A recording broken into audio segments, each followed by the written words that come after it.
Buongiorno a tutti, benvenuti nella sala stampa dell'Orogel Stadium di Numanuzzi. Quest'oggi siamo qui per la conferenza prepartita di Cesena Bari, gara valida per la 21esima giornata del campionato di Serie B KT 2025-2026. Con noi è presente mister Michele Mignani, prego per le domande. Ciao mister, buongiorno. Buongiorno. Allora, vittoria importante a Reggio, importante per la classifica e per il morale. Domani hai un'altra occasione, anche questa molto importante, per dare una sterzata definitiva al campionato. C'è un altro scontro molto sentito dai tifosi, perché insomma col Bari è sempre una partita molto sentita. Il Bari è in una gravissima crisi, penultimo in classifica, ha cambiato ancora la conduzione tecnica, la difesa peggiore, uno degli attacchi peggiori. Insomma, è un'occasione da prendere al volo per dare appunto quella sterzata al campionato, per avvicinarci sempre di più alla soglia salvezza, chiamiamola così. Sì, hai detto tante verità, però poi alla fine quando si comincia la partita si parte sempre da 0-0 e ci sono sempre difficoltà, perché questa è una categoria dove ogni settimana vincere diventa sempre una piccola impresa. E il Bari è una squadra che ha un grande blasone, che ha una grande storia e che in questo momento avviene da un periodo dove non è riuscito ad ottenere grandi risultati. Però c'è stato il cambio dell'allenatore. Il cambio dell'allenatore quasi sempre porta una ventata di novità, una ventata di entusiasmo, e per noi diventa anche magari più difficile preparare una partita, perché possono cambiare delle situazioni tattiche all'interno della squadra, e quindi per noi può essere una difficoltà. Però i ragazzi hanno lavorato bene, questo è un gruppo di ragazzi, ve lo dico tutte le volte, speciali. Io credo che ci sia anche in loro la voglia domani di dare continuità alla vittoria di Reggio Emilia, che per noi sarebbe molto importante. Ecco mister, cosa ti aspetti da Longo? Qualità ti può aver toccato, e soprattutto in campo che squadra può presentare, se pensi possa esserci qualche novità? Beh, io credo che un allenatore in 3 giorni non possa ribaltare l'identità di una squadra, però sicuramente può cercare di lavorare sulla testa, può cercare di creare entusiasmo, perché poi alla fine quello che manca al Bari secondo me in questo momento è un po' di entusiasmo.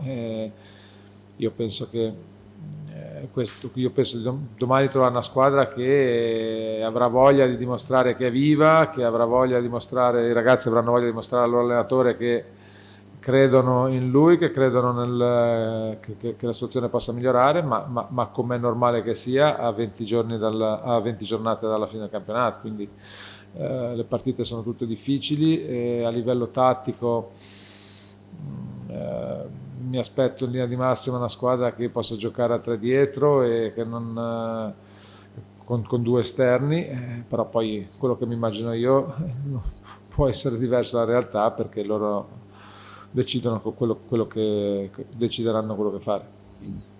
Ecco mister, ti chiedo il punto sugli infortunati, in particolare la situazione legata a Blesa. Come? Il punto sugli infortunati, in particolare la situazione legata a Blesa. Blesa sta bene, i ragazzi stanno bene, l'unico che non è a disposizione domani è Bastoni.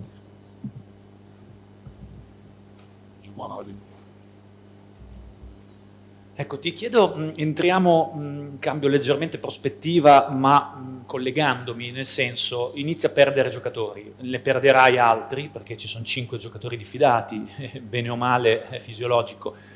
Ti preoccupa, ma parlo soprattutto di tempi, non di idee, perché le idee mi sembra che siano chiare da parte di tutti, il fatto che al momento tu non abbia ancora avuto volti nuovi, insomma, cioè non sia stata allungata la coperta, considerando che credo è da un mese, sentendo anche altre persone che lavorano qui, tipo l'area tecnica, che si sa quali sono un pochino i ruoli da migliorare. Io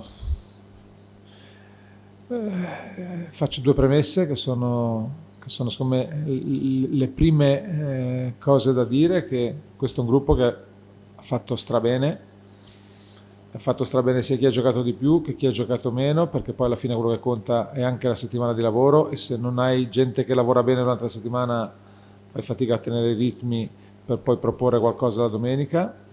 Allo stesso tempo è vero che tutte le squadre sono migliorabili, non c'è da stravolgere niente, però considerando il fatto che, come dicevi te, siamo una rosa abbastanza ristretta e abbiamo giocatori in diffida, c'è sempre il rischio che si possa fermare qualcuno per un piccolo problema muscolare o qualche evento traumatico, è normale che abbiamo cercato con il direttore di individuare dei profili, ne abbiamo individuati un paio che si sposerebbero con il nostro gruppo sotto l'aspetto tecnico, caratteriale, tattico, poi probabilmente quello caratteriale, quello su cui siamo andati di più a cercare, e che credo che siano disponibili ad accettare una soluzione come la nostra, proprio perché probabilmente sono accorti che qui si può fare le cose in un certo modo. È chiaro che poi immagino che ci voglia il suo tempo è quello che poi si prende ovviamente la società per avvallare queste che possono state le nostre idee, ma io credo che in linea di massima siamo sulla strada giusta. Ecco, potrebbero arrivare secondo il mercato, anche perché mancano pochi giorni, sia Cerri che Di Pardo. No, perdonami, ma io preferisco non fare nomi, perché è giusto pensare alla partita di domani, perché io penso che i miei ragazzi siano la cosa più importante in questo momento. Poi quello che i nomi è giusto che li faccia magari la società, il direttore.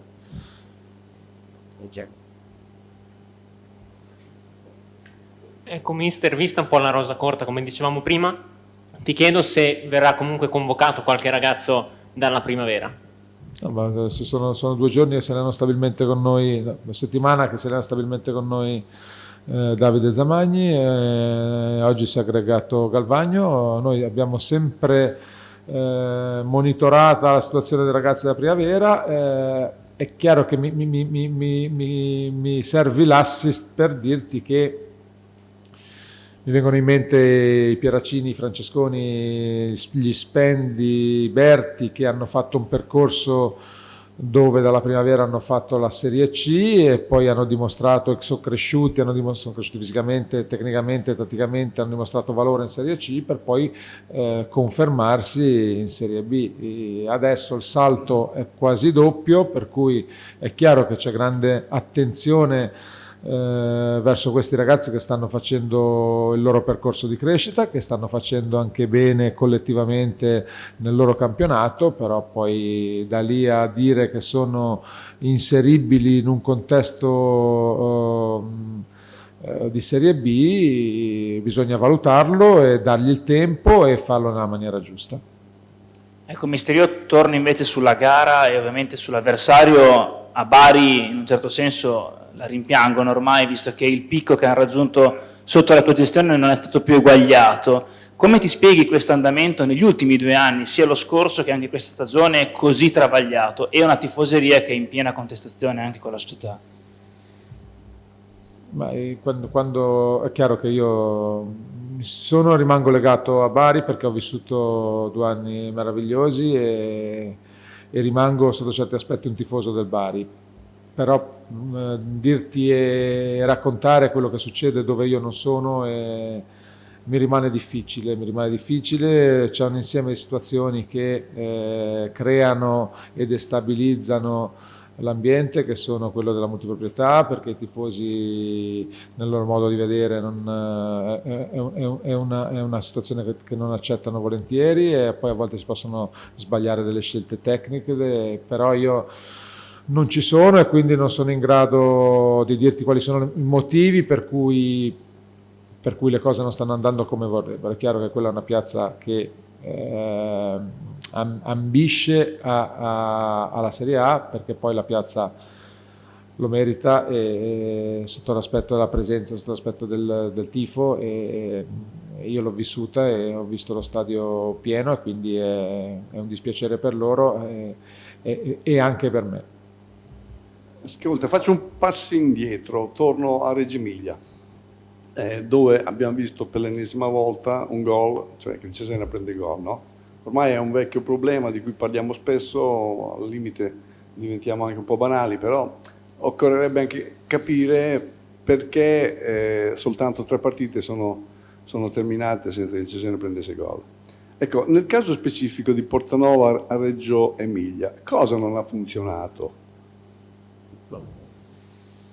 Noi andiamo sempre ad analizzare le situazioni in cui subiamo o in cui lavoriamo male. E secondo me sì, in cui lavoriamo male, perché poi quando si prende gol bisogna mettere sempre vicine la bravura dell'avversario e l'errore nostro. Quindi lo vediamo, ne parliamo, cerchiamo di migliorare, abbiamo dei difetti strutturali, abbiamo delle caratteristiche che a volte sono difficili da correggere, però quello che io vedo in questa squadra è che ogni settimana c'è la volontà da parte di tutti di migliorare, di crescere, di cercare di andare anche oltre i propri limiti. Chiudo con una battuta, li hai abituati bene a Bari, no? Sicuramente non ti sei stufato di prendere sempre complimenti, la forbice complimenti punti purtroppo è molto ampia. Sì, alla fine contano i punti e alla fine è meglio giocare male e vincere la partita non meritando, però poi credo che se una squadra propone e fa prestazione per 38 partite, alla fine guadagnerà punti, alla fine otterrà quello che ha meritato sotto l'aspetto della classifica. Quindi io spero che domani la squadra vinca perché ne ha bisogno, perché ha lavorato bene, perché sono 3 punti perché a noi ci darebbero un ulteriore slancio. Avete altre domande per mister Mignani? Grazie a tutti. Grazie.